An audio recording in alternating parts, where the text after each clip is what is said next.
Hello YouTube, it's Shadow. Welcome back. Here with a little less time for this video. I usually try to upload once a week. I'm going to hit you guys with a quicker one this week since the response from the last one was so good. I got the most views I've ever gotten on the video last time and more likes than I ever have, and I want to say thank you for everyone that has watched, has given me feedback, has helped in any way.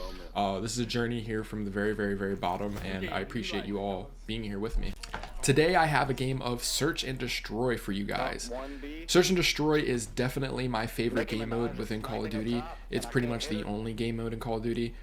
My favorite one to get in with a full party of friends and, you know, mess around, use different guns, watch other people play when you die. It's a good time. There is a 1v3 clutch that I pull off about 5.5 minutes into the gameplay. Just wanted to throw that out there. It's probably the highlight of the overall gameplay. I think I do get like 15 or 16 kills, which is pretty decent in Search. But I'm not here to talk about the gameplay. If you did peep the thumbnail, I am not going to be talking about Call of Duty today. I plan on talking about podcasting and one person in particular. Today's video is discussing podcasting and a particular podcast that I no longer listen to. You could probably guess which podcast it is. If you listen to podcasts, almost everyone listens to the Joe Rogan Experience, or JRE as I will be referring to it in this video. It's been a very popular podcast. It's like the only podcast that most people listen to pretty much since podcasts have started. There's a bunch now, especially in 2024. You see a lot of them popping up out of the woodwork. They're everywhere now. And even me, I kind of want to delve into that space at some point. I am enjoying doing YouTube and I'm enjoying streaming and playing Call of Duty and everything, but I eventually would like to transition into something like that. I think I do have the voice for it. Podcasting, it just seems fun to me. I like having conversations with people about a lot of different things. It definitely seems to be up my alley. With podcasting being a potential career option for me, I have obviously been listening to them, and Joe Rogan is one of the favorites that I had when I started listening to podcasts. I don't really listen to podcasts anymore. I don't really have time to. But I wanted to kind of dive into specific reasons why I stopped listening to the Joe Rogan Experience and also his affiliates, the Joe Rogan pack, if you will.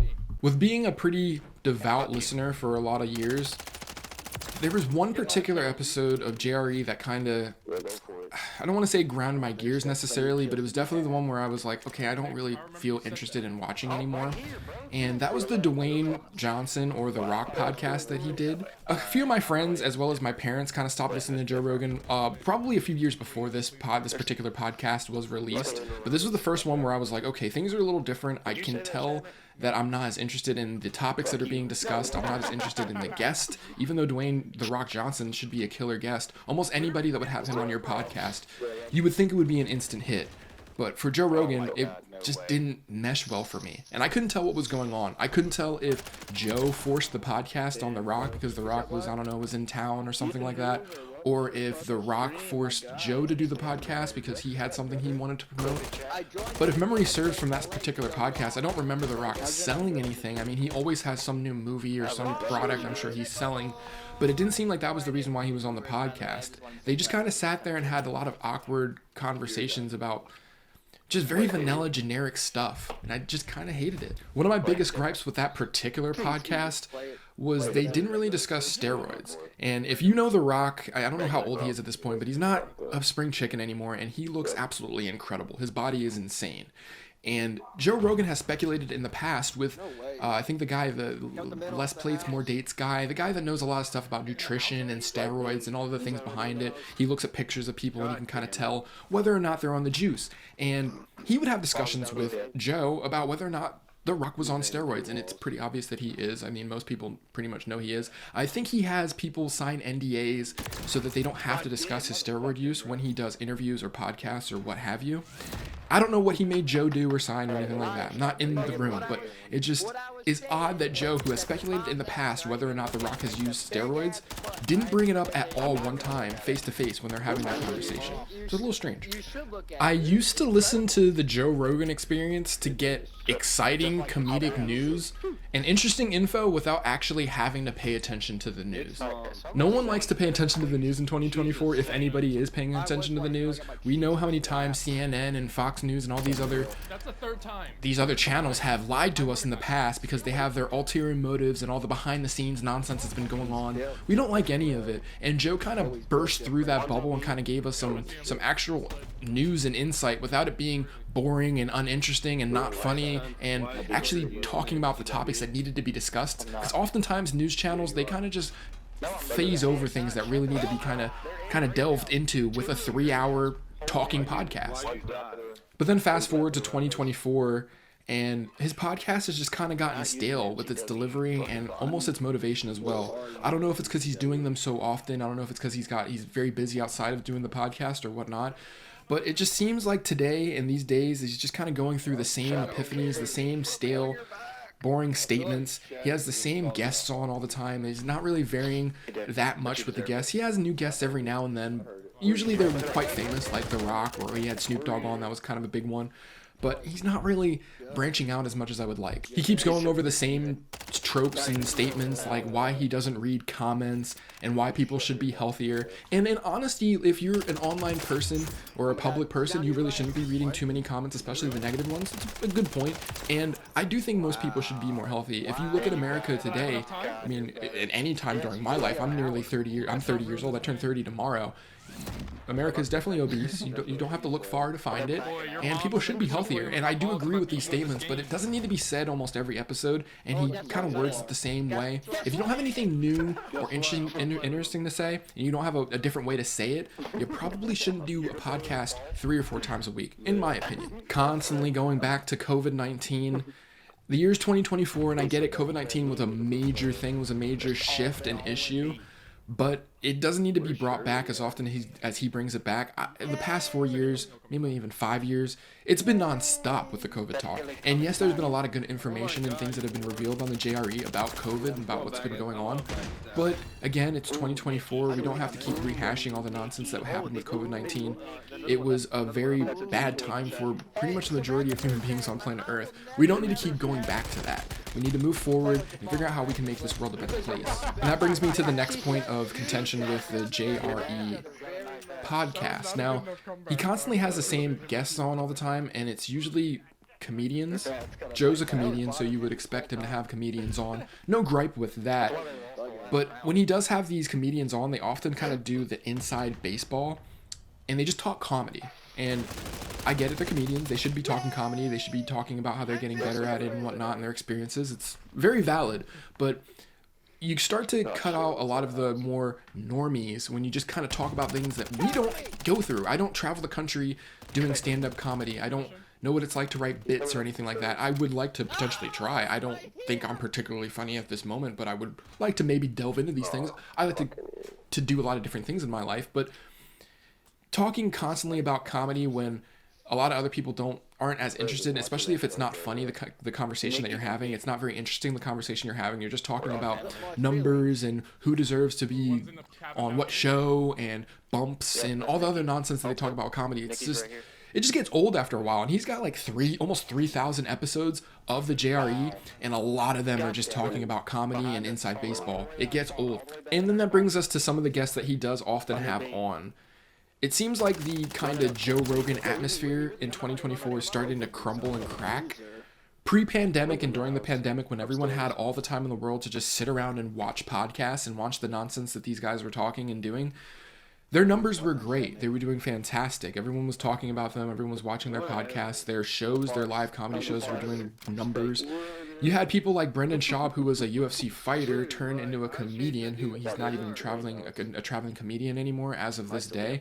But he started to do comedy because his podcast numbers were great, and he was getting more views and more money off of his clips than he was off of his UFC fights. And Joe convinced him to transition into comedy. And you see how that went. And it's just kind of the whole atmosphere. I mean, everybody. I mean, you can talk about Andrew Schultz. You can talk about Tom and Bert. They're all kind of, their numbers in 2024 just kind of seem to be going down. They're having a lot of more public outrages and outbursts and issues that are being viewed negatively on YouTube and on Twitter and all over the place. Their comedy shows, I don't think, are doing as well as they were just 2 or 3 years ago. And it seems like the turnaround's been quick. It was seemed like they were on top of the world and they could do no wrong, and that their comedy shows, their podcasts were always going to get the views and the ticket sales that they ever wanted. But in 2024, it seems like it's definitely slowing up, and it doesn't seem like everything's going as well for them. And just some more specific reasons for why I don't really listen to the Joe Rogan verse as much anymore.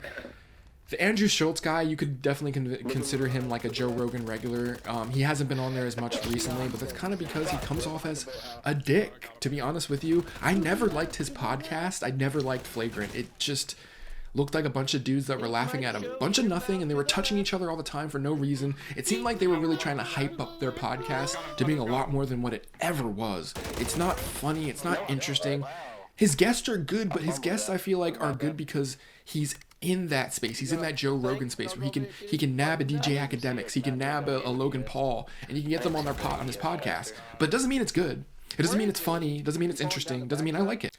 You have Tom Segura and Bert Kreischer, or however you pronounce that fat dude's name.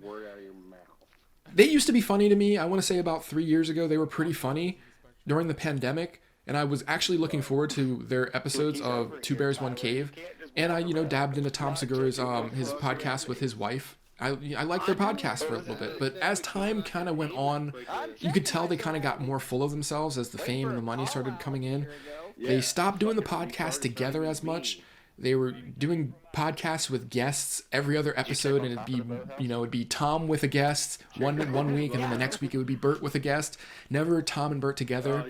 And then they were banking episodes. They were banking old episodes. They were recording them and then releasing them slowly as they traveled the country or the world doing their comedy bits and all that nonsense, because they're very busy and they don't have the time to just sit down and record their podcast anymore. And you start to notice that when you're listening and watching. You start noticing that they're talking about topics that were from weeks or sometimes even months ago at times, and it's just like takes you out of the whole experience. It's not what it used to be. I used to listen because they were funny and they were talking about relevant topics. Now it's only one of them talking to a guest that I'm probably not that interested in, talking about inside baseball comedy, and it's just boring. I've enjoyed Kill Tony at times over the past 3 or 4 years, and just like all the other podcasts, as time has gone on, as we've crept into 2024, I find myself not wanting to listen or click on their podcasts at all. And at first it was definitely very funny. I like the whole setup and the premise behind their podcast, bringing random new comedians on to do like 30 seconds of stand-up comedy in front of a real crowd and in front of a real podcast, and then getting roasted after or being praised for your comedy set. It's a good premise. I really like it in terms of like how it is on paper. And when you start to watch it, it's great initially, but something it doesn't feel organic anymore. I'm not sure if they're scripting episodes, but Kill Tony just feels not genuine anymore. It seems like every episode there's one unknown comedian that comes on and completely kills it for, I think it's a minute they give them, for his minute of comedy, and that's not even a long time. To stand up there for 1 minute and to get people to really laugh, and to laugh not only when they're watching you, but just listening to you, is really hard to do. And they usually get like one or two comedians that they've never even heard of, just their first time ever doing stand-up comedy, and they come on there, kill it, and they kill it for 1 minute. And it happens every episode. And also every episode there's usually 1 or 2, sometimes even 3, that go on and completely bomb, completely unfunny, and the crowd and yourself, you're laughing because they're not funny.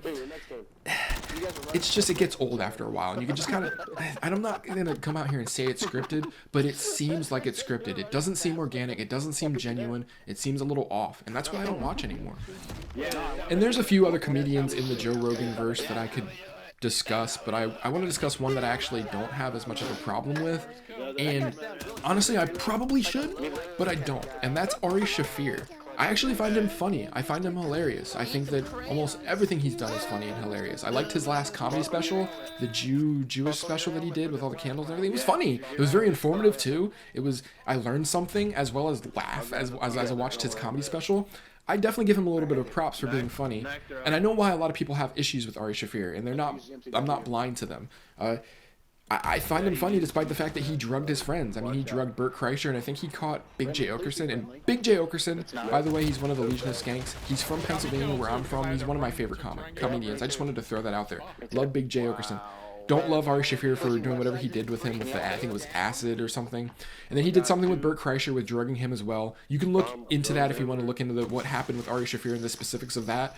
But it was somewhat funny, so I kind of give him a pass for his antics if they are at least somewhat funny. If they're at least a little bit funny, I can give him props for being a bit of a dick or being an asshole or for being ridiculous.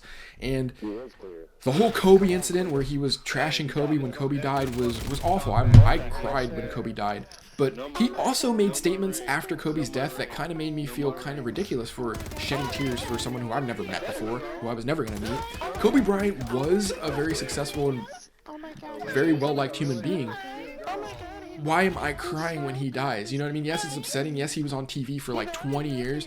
It seemed like we actually watched him grow up in front of our eyes, Kobe Bryant. But to cry was a little bit ridiculous, and to be upset is not wrong, but he was kind of right with how far people were taking their feelings and their emotions over Kobe Bryant's death. And as I don't necessarily agree with how he, you know, stood his ground and, you know, really kind of stuck it to the people that came after him for it, but I can't necessarily say that he's not funny or I don't like him as a comedian just because of it. And I definitely think he learned a bit of his lesson from that. He stopped doing his podcast. He did have comedy shows canceled. He lost a lot of money in that, and his reputation definitely took a hit. So I feel like in the universe, karma kind of got to him, even though, again, trashing Kobe Bryant is definitely not a good look. It's not a good look. But I do think that at the end of the day, some of these guys, I think they're going to get their dues with the Andrew Schultz and the Bert Kreischers and the Tom Segura with his little airport incident. With them being a little bit more in the limelight with their podcasts, I mean, Ari doesn't even do his podcast anymore.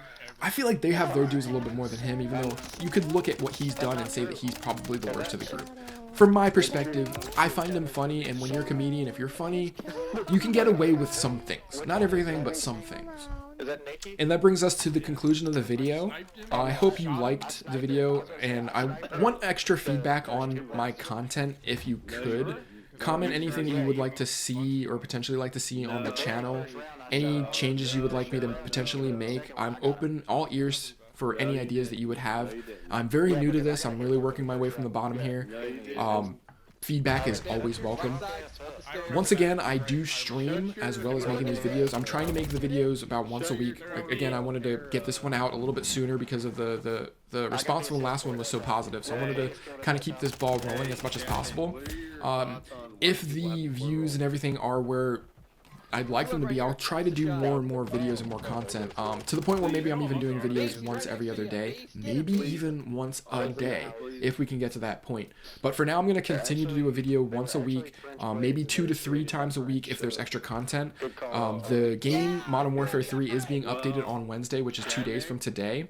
They're adding, it's Season 2, so they're adding a whole bunch of new content. There's going to be 3 new weapons or 4 new weapons throughout the season. 2 of them are going to be at launch. I'm going to be streaming everything. Wednesday from 12, which is when the update starts, probably all night, all the way up until 10. Check me out. My streaming schedule is Monday, Tuesday, and Thursday, pretty much all day from starting at 12. I also stream a little bit on Wednesday, and potentially on Friday, Saturday, and Sunday, I might throw out a 3 to 4 hour stream, depending if I'm not too tired. But definitely come check me out, and have a good one. Thank you.